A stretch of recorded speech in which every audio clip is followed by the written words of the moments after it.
Bueno, muy bien. Este, el tema que tenemos que dar hoy es eventos adversos. Y como ven ahí dice eventos adversos 1, que es el viejo tema de accidentes y complicaciones locales. No hay una unanimidad de criterios en cuanto a esta denominación de eventos adversos. Algunos, en las cátedras de cirugía me refiero, algunos están de acuerdo y plantearon hacer este cambio de denominación, pero no todo el mundo está de acuerdo y plantearon sus discrepancias. Si uno mira la definición de eventos adversos o las definiciones que se encuentran en la literatura, vamos a encontrar que en general siempre está implicado un fármaco. Y en general, aunque no siempre, dentro de un ensayo clínico, o sea, un experimento clínico. Si le pido a alguien ahí que apaguen los micrófonos, por favor. Estoy de acuerdo que de los que vamos a ver, los accidentes y complicaciones o eventos, algunos pueden ser verdaderos eventos adversos, pero no todos podrían cumplir con esta definición, o no todos cumplirían con los criterios, ¿tá?, de la definición. Ahí tenemos la definición. Es un problema médico inesperado que sucede durante el tratamiento con un medicamento u otra terapia. Y bueno, ven el hecho de que se le agrega acá esta parte a la definición, abre el radio del paraguas, y muchas más cosas, aparte de un medicamento, podrían generar eventos adversos. Los eventos adversos, entonces, son leves, moderados o graves, y es posible que tengan causas diferentes al medicamento o la terapia que se administra. Y también van a ver que pueden encontrar la terminología de eventos adversos también como efecto adverso o reacción adversa. Pero ya les digo, es muy probable que algunos de los accidentes y complicaciones que vamos a ver cumplan con todos los criterios de la definición, pero no todos van a cumplir con esos criterios. Por ejemplo, en los eventos adversos generales, ¿sí?, hay una categoría que se denomina de causa psicógena o psicógenos. Y estos no tienen absolutamente nada que ver con el medicamento. La persona se puede desmayar incluso antes de que se le administre el fármaco, o se puede desmayar después de que se le administre el fármaco, aunque éste no esté involucrado. Sin embargo, después que se administró, es muy difícil saberlo. Tenemos también estas definiciones: accidentes y complicaciones, ¿sí?, es la terminología clásica. Y ahí ven la definición de accidente. Es muy similar a la de evento adverso. Es un suceso imprevisto, es inesperado y es adverso. En general, produce o puede producir un daño y acompaña a las maniobras de anestesia o ocurre unos minutos luego de realizada la técnica. También tenemos esta definición de complicación, que es exactamente igual, lo único que cambia es en el momento en que se presenta.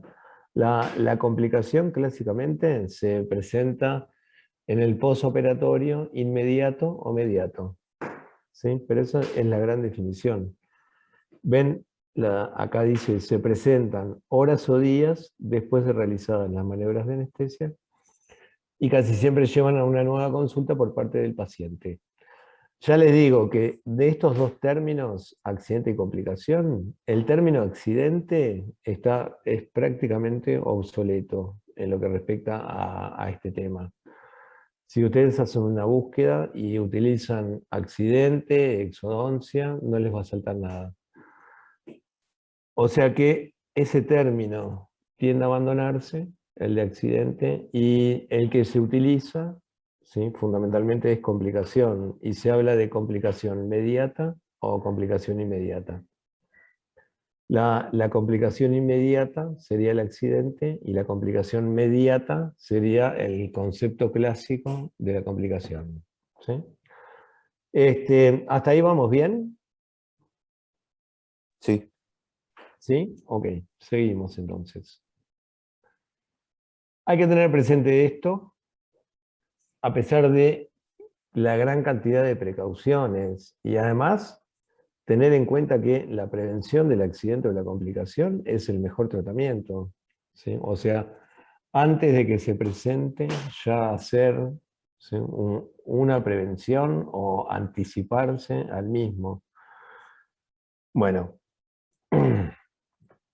a pesar de esto, ¿sí?, puede suceder esto.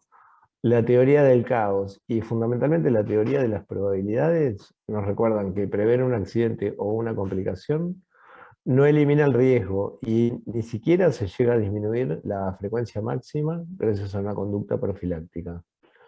Eso no quiere decir que siempre tenemos que anticiparnos y prevenirlos y conocerlos, y si se presentan, tratarlos y diagnosticarlos, o en el sentido inverso, diagnosticarlos correctamente y realizar el tratamiento correcto. O sea que, para resumirles esto, entonces, el tratamiento preventivo es el mejor tratamiento. A pesar de esto, los accidentes y las complicaciones siempre pueden ocurrir. Y por lo tanto, tenemos que estar preparados para hacer el diagnóstico correcto y por lo tanto, eso nos va a llevar al tratamiento correcto. Muy importante, y siempre referido a los accidentes y complicaciones, hay que obtener el consentimiento informado por escrito, hay que explicarle al paciente lo que se le va a hacer. Si sucede el accidente, hay que registrarlo en la historia clínica, tiene que quedar registrado. Y también, otra cuestión muy importante, hay que hacer el seguimiento del paciente hasta que el accidente o la complicación se resuelva. Y esto puede ser un tiempo variable. Hay que pensar que una anestesia o una parestesia como complicación pueden llevar semanas o meses. Y durante esas semanas o meses tenemos que estar comprometidos en el seguimiento y en el tratamiento y en el apoyo del paciente. Pero esto es muy importante. Bueno, así que donde estamos situados hoy es acá. Miren, eventos adversos locales, y vamos a ver dentro de estos los inmediatos y los mediatos. En la clase que viene van a ver los generales. ¿Cuáles son estas complicaciones inmediatas o estos accidentes? Ahí tienen una lista con algunos criterios. El primero de ellos es el fracaso de la anestesia, o la falta de anestesia por diversas causas. Los segundos son accidentes mecánicos. Dentro de ellos destaca la rotura de la aguja, la aspiración o la devolución de la aguja, o el enfisema, que es la introducción de aire en los tejidos profundos. También pueden suceder complicaciones o accidentes nerviosos, y dentro de estos destaca la parálisis facial y el dolor en el momento de la punción, que está muy bien descrito. Y eso puede ser por causas del fármaco. Los vasculares, puede presentarse una hemorragia. La hemorragia más destacada y la más frecuente podría ser el hematoma del plexo pterigoalveolar. También pueden presentarse eventos de isquemia y también puede haber accidentes oculares.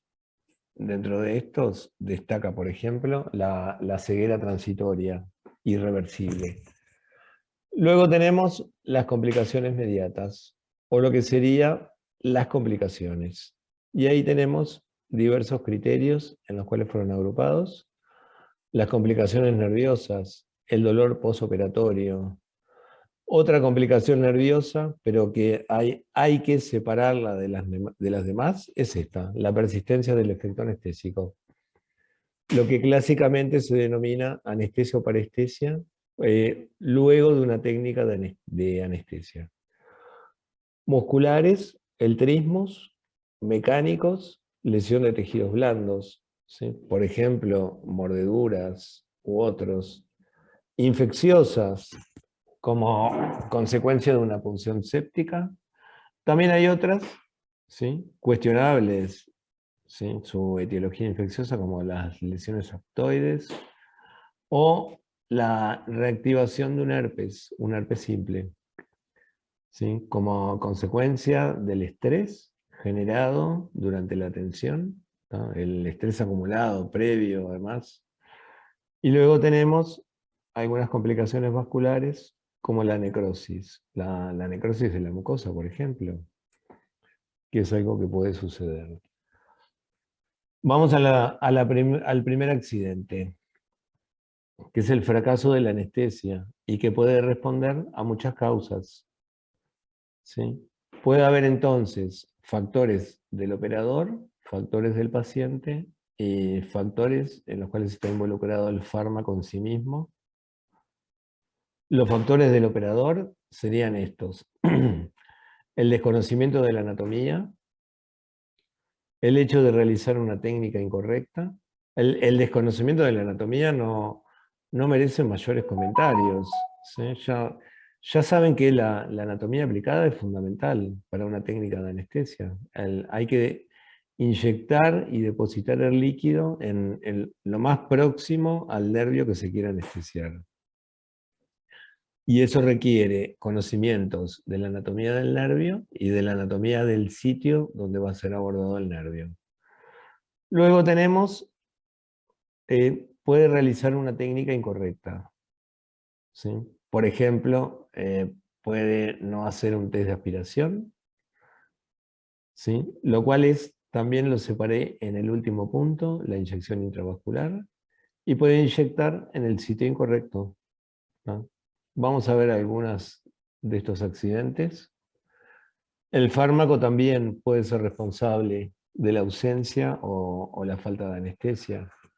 Especialmente tenemos que tener en consideración estos factores: la vida útil, el vencimiento, cómo se almacena el fármaco y la posible contaminación que éste reciba, ¿sí? Por ejemplo, si este es introducido en una solución de alcohol u otro antiséptico, como se hacía clásicamente, y eso contamine el fármaco.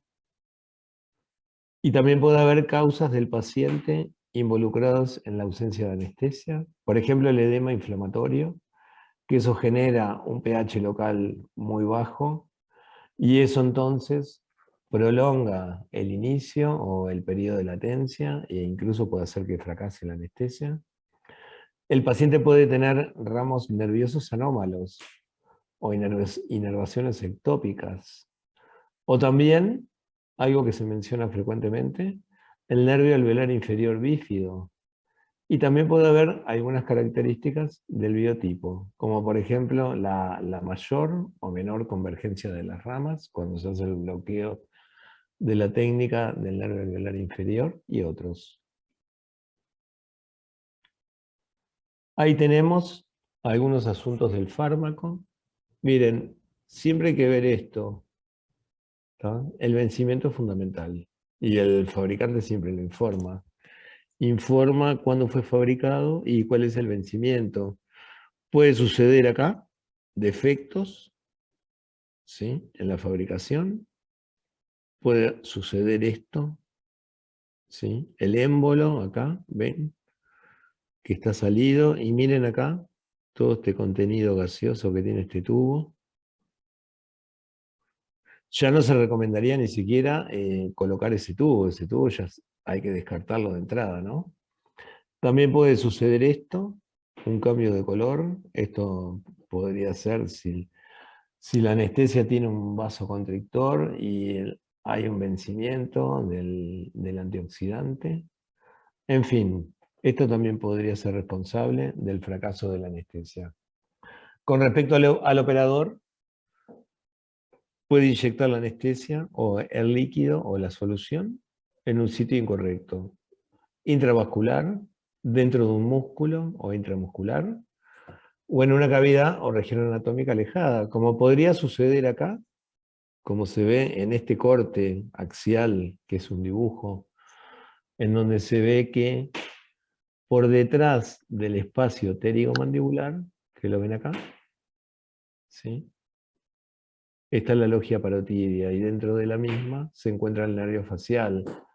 Si uno no hace una correcta técnica, como por ejemplo un contacto óseo y mantener ese contacto óseo y tenerlo asegurado, y la aguja se desplaza hacia la parte posterior del espacio pterigomandibular y se sale del mismo, y se inyecta el líquido en ese sitio, entonces podemos generar un accidente. Y también una ausencia de la anestesia, porque el nervio alveolar inferior en este caso no lo vamos a bloquear. Puede suceder acá también al intentar realizar el bloqueo del nervio palatino mayor o nervio palatino anterior. No hacemos contacto y hacemos una punción muy posterior y muy profunda, ¿no? Y podemos infiltrar el líquido o inyectarlo a nivel de la rinofaringe. El paciente puede deglutirlo, puede sentir que está sucediendo el accidente. O también el líquido puede ir hacia alguna cavidad, ¿sí? Lo inyectamos, el líquido se va hacia esa cavidad, pero queda alejado del nervio que queremos bloquear. También puede suceder que el tubo de anestesia no esté correctamente colocado dentro de la carpule y en consecuencia el líquido se pierde antes de llegar a la aguja y antes de ser infiltrado e inyectado. Otro accidente que puede suceder es la rotura de la aguja. Es un accidente que está muy bien documentado en la literatura.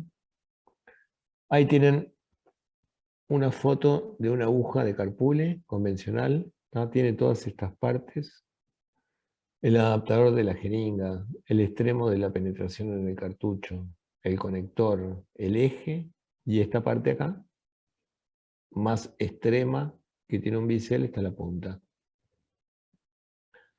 Hay agujas largas y hay agujas cortas. Todas estas agujas son muy finas. El talón de Aquiles está acá. En general, la mayor parte de las roturas o fracturas de la aguja se da acá. En la unión del eje, ¿no?, o con el adaptador, esto que sería la unión acá de la aguja con el cono, ¿sí? Hace poco vi una fractura, ¿no?, en donde la aguja se fracturó acá, ¿sí? Y esta parte se salió. Pero lo más frecuente es que la aguja se fracture acá.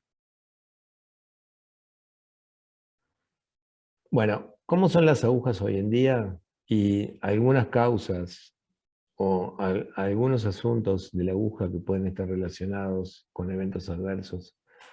Miren, hay en general este tipo de agujas. Esta es la aguja que más usamos, ¿tá?, donde tiene el bisel en esa posición, ¿tá? Como dice ahí, que no se ve bien, dice, el bisel de la aguja, el bisel define la punta de la aguja, ¿tá?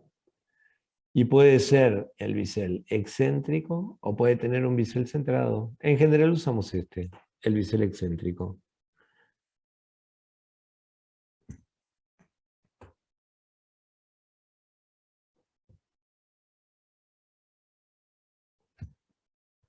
Cuando realizamos la técnica correcta, el bisel tiene que estar enfrentado hacia el hueso, ¿sí? Porque el líquido sale en este sentido, hacia el lado del bisel, ¿tá?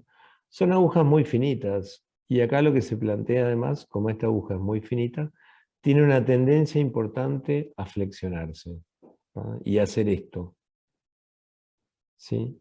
Y con esto podemos, en consecuencia, no hacer un contacto óseo correcto.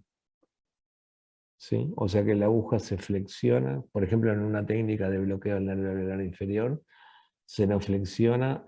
En general, la flexión, como se muestra acá, miren, se da hacia el lado opuesto del bisel.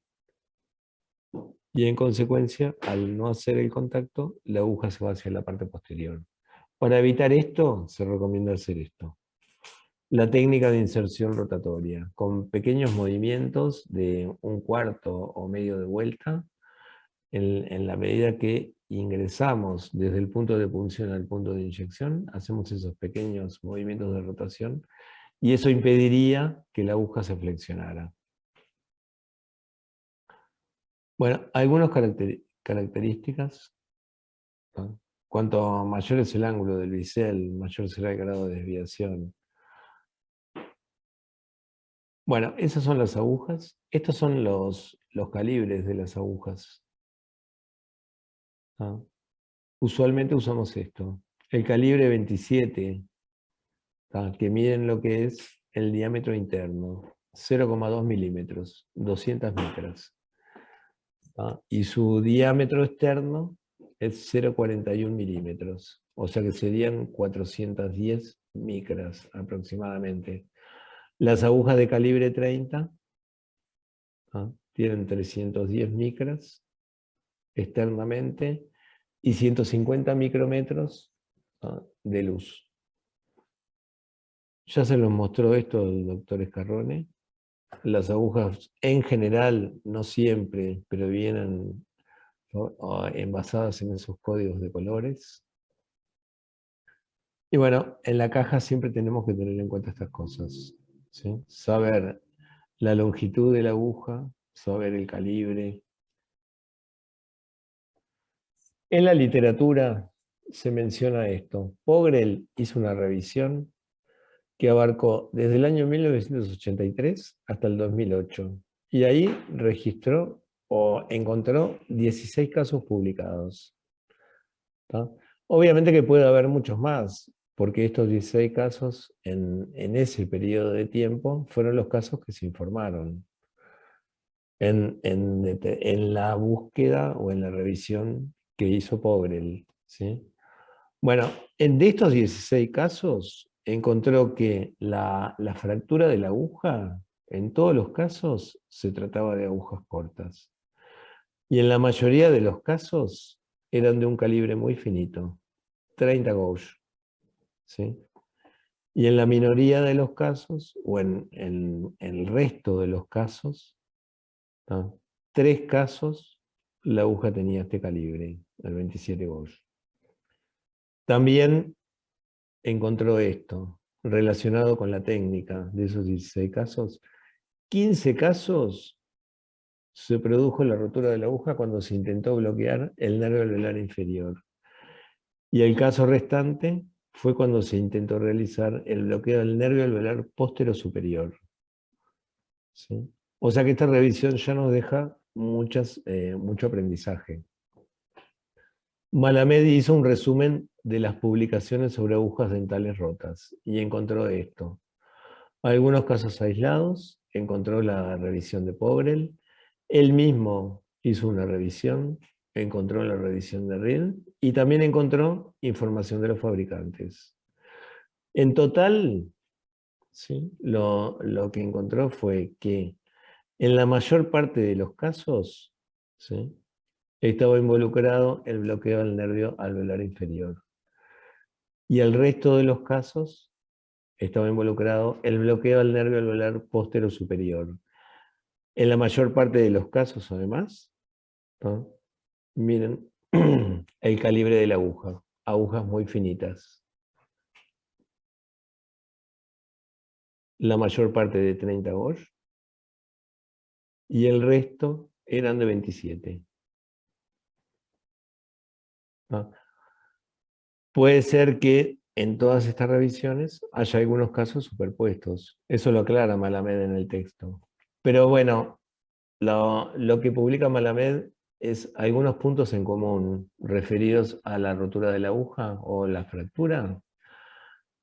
En la mayor parte de los casos están involucradas agujas cortas o ultracortas y de calibres 30 Gauge. En todos los casos se trataba de bloqueos del nervio alveolar inferior o el alveolar posterior superior. En todos los casos, la rotura de la aguja se produjo en el cono. En todos los casos que sucedió, la aguja se introdujo hasta el cono. En algunos casos, pero aunque no en todos, el operador dobló la aguja o generó un acodamiento intencionado. ¿Sí?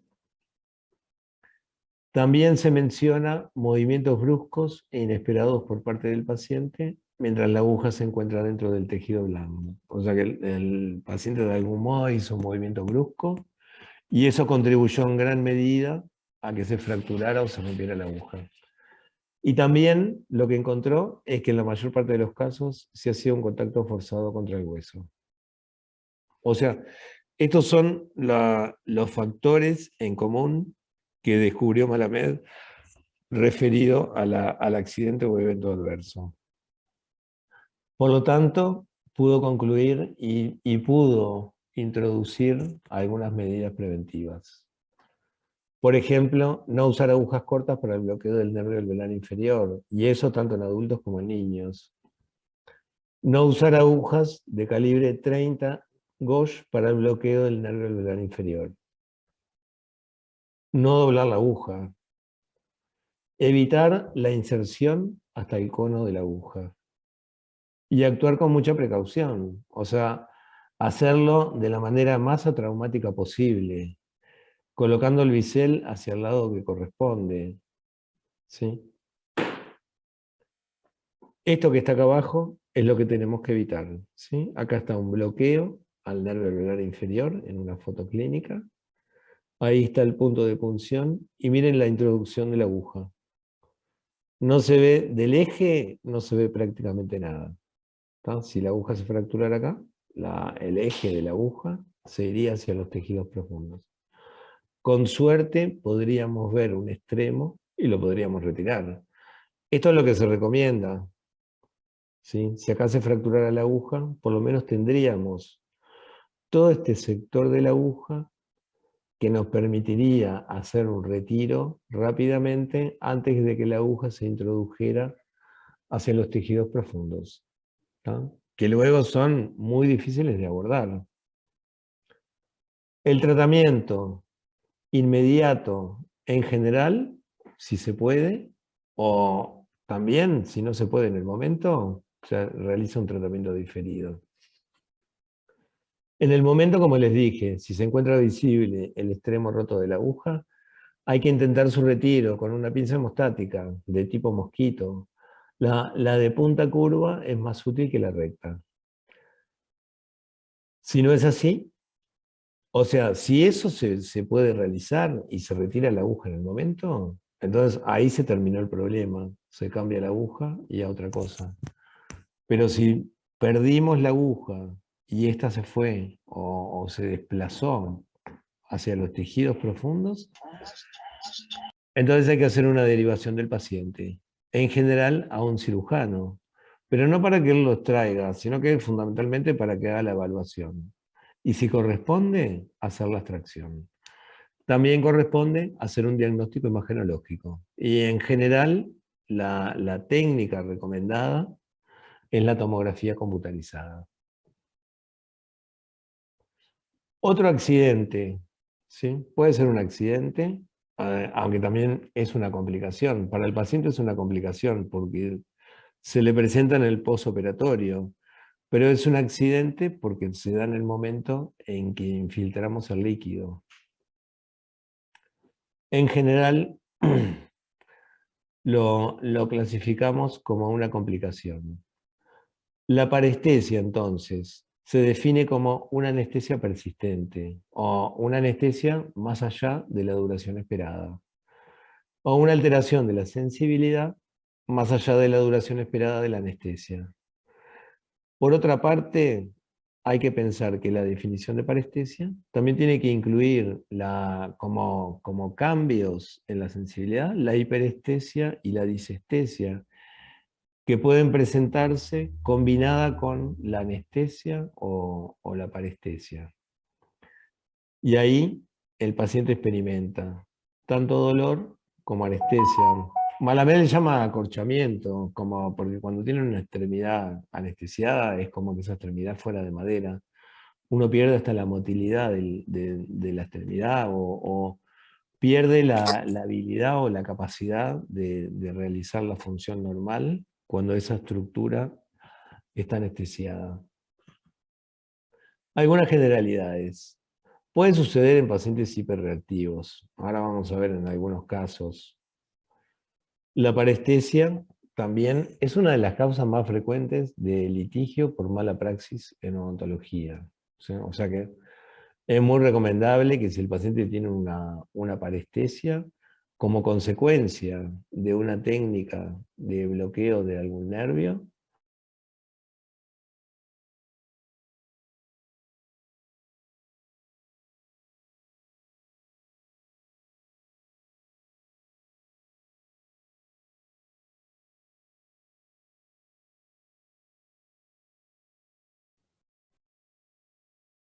¿Solo a mí se me cortó? No se escucha. No, Está todo no. bien. Entonces,